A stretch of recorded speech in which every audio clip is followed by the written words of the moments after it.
Hello guys, ഇന്ന് രാവിലെ എഴുന്നേറ്റ് ബ്രേക്ക്ഫാസ്റ്റും കഴിച്ച് വാരി വലിച്ചിട്ടിരുന്ന എല്ലായിടത്ത് അടുക്കി പെറുക്കി വെച്ചു. എക്സാമിന് വേണ്ടി വലിയ കാര്യമായിട്ടൊന്നും പ്രിപ്പയർ ചെയ്തില്ലെങ്കിലും എക്സാം വരുവാണല്ലോ എന്ന് ഓർത്തൊരു ടെൻഷൻ അല്ല, വേറെ എന്തൊക്കെയോ സംഭവമായിരുന്നു. പരീക്ഷ കഴിഞ്ഞപ്പോൾ അതെല്ലാം പോയി ഫ്രീ ആയ പോലെ ഒരു തോന്നല്. അങ്ങനെ എല്ലാം എടുത്ത് വെച്ചിട്ട് വരയ്ക്കാനിരുന്നു. മറ്റേ സംഭവം കാരണം കുറച്ച് ദിവസം വരയ്ക്കാൻ ഒരു മൂഡിലായിരുന്നു. വരച്ചുകൊണ്ടിരുന്നപ്പോൾ അണ്ണനൊരു ഐഡിയ കിട്ടി, മടി മാറ്റാനുള്ള ഒരു ഐഡിയ. അതായത് വരച്ചിട്ട് പകുതി വെച്ച് നിർത്തി കുറച്ചധികം ചിത്രങ്ങളുണ്ട്. നമ്മുടെ വീഡിയോ സീരീസ് തീരുന്നതിന് മുന്നേ അതെല്ലാം കംപ്ലീറ്റ് ചെയ്യണം. ഒരു ചലഞ്ച് പോലെ. എന്തായാലും 2 ദിവസത്തിനുള്ളിൽ ഇപ്പോൾ വരച്ചുകൊണ്ടിരിക്കുന്നത് തീർക്കണം. പടം വരച്ച് കഴിഞ്ഞ് കുളിച്ച് ഫുഡും കഴിച്ച് ഡ്രസ്സൊക്കെ കഴുകിയിട്ടു. ഉച്ച കഴിഞ്ഞപ്പോൾ വോയിസ് റെക്കോർഡിങ്ങും വീഡിയോ എഡിറ്റിംഗ് എന്നൊക്കെ പറഞ്ഞ് 2-3 മണിക്കൂർ പോയി. എന്നിട്ട് സന്ധ്യ കഴിഞ്ഞപ്പോൾ അമ്പലത്തിലേക്ക് ഇറങ്ങി. ഇവിടെ കൊടിയേറിയിട്ട് 4-5 ദിവസം കഴിഞ്ഞു. പക്ഷേ അണ്ണൻ ഇപ്പോഴാണ് ഇങ്ങോട്ട് വരുന്നത്.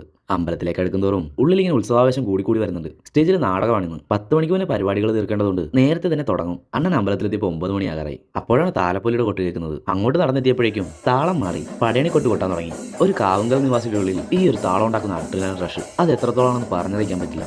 എല്ലാവരും താളത്തിനകത്ത് തുള്ളാൻ തുടങ്ങി. പക്ഷേ അത് അധികം നേരം നീണ്ടു നിന്നില്ല. മേളം അവസാനിച്ചു. ഇനി ഉത്സവ ദിവസത്തെ വേലപടനിക്ക് വേണ്ടി കാത്തിരിക്കാം. താലപ്പൊലി കഴിഞ്ഞപ്പോൾ അമ്മയുടെയും വല്യമ്മയുടെയും കൂടെ പോയി ഒരു നാടകം കണ്ടു. കഥാപാത്രങ്ങളെ കണ്ടപ്പോൾ ഒരു പുരാണ നാടകമാണെന്നാണ് അണ്ണൻ കരുതിയത്. അവരുടെ അഭിനയവും ഡയലോഗ് ഡെലിവറിയും പിന്നെ സീനുകൾക്കിടയിൽ സെറ്റും ബാക്ക്ഗ്രൗണ്ടും ഒക്കെ മാറ്റുന്നത് കണ്ട് ഹരം പിടിച്ചിരിക്കുമ്പോഴാണ് അമ്മ പറയുന്നത് ഭീമനും ദുര്യോധനനും കടവൽക്കജനും ഒക്കെ ഉണ്ടെങ്കിലും ഇതൊരു സാധാരണ പുരാണ നാടകമല്ലെന്ന്. Yes guys, it was a 100% political drama. അത് കൂടി കേട്ട് കഴിഞ്ഞപ്പോൾ ഇവർ പറയുന്ന ഡയലോഗ് ഒന്നുകൂടി ഇരുത്തി ശ്രദ്ധിക്കാൻ തുടങ്ങി. വളരെ ശക്തമായ വാക്കുകൾ. എല്ലാവരും നല്ല തകർത്ത് അഭിനയിച്ചു. ഭീമനായിട്ട് അഭിനയിച്ച ചേട്ടനൊക്കെ വെറും തീ. അവർ നിലപാടുകളൊക്കെ പറയാൻ കേട്ടിട്ട് അണ്ണന് കാലിന്റെ തള്ളവരിൽ നിന്നൊക്കെ രോമാഞ്ചം വരാൻ തുടങ്ങി. തിരുവനന്തപുരം അജന്ത തിയേറ്റേഴ്സിന്റെ വംശം എന്ന പേരുള്ള നാടകമായിരുന്നത്. ഈ നാടകത്തിനും ഇതിന്റെ അണിയറ പ്രവർത്തകർക്കൊക്കെ കൂടി 60-ൽ പരം പുരസ്കാരങ്ങൾ കിട്ടിയിട്ടുണ്ടെന്ന് പറയുന്നതിൽ അത്ഭുതപ്പെടാനൊന്നും തന്നെയില്ല. അത്രക്ക് കിടിലം. ഈ നാടകം ഇവിടെ കൊണ്ടുവന്നവർക്ക് അണ്ണന്റെ വക ഒരു ആൻഡ് ഈ നാടകം എന്ത് പൊളിറ്റിക്സ് ആണ് പറഞ്ഞതെന്ന് മനസ്സിലാക്കാൻ ഈ ഒരൊറ്റ സീൻ തന്നെ ധാരാളം. നാടകം കണ്ട് ഹാപ്പിയായി വീട്ടിലെത്തി ഗിറ്റാറും വായിച്ച് സ്ക്രിപ്റ്റ് എഴുതി ഇന്നത്തെ ദിവസം കഴിഞ്ഞു. അപ്പോൾ ബൈ.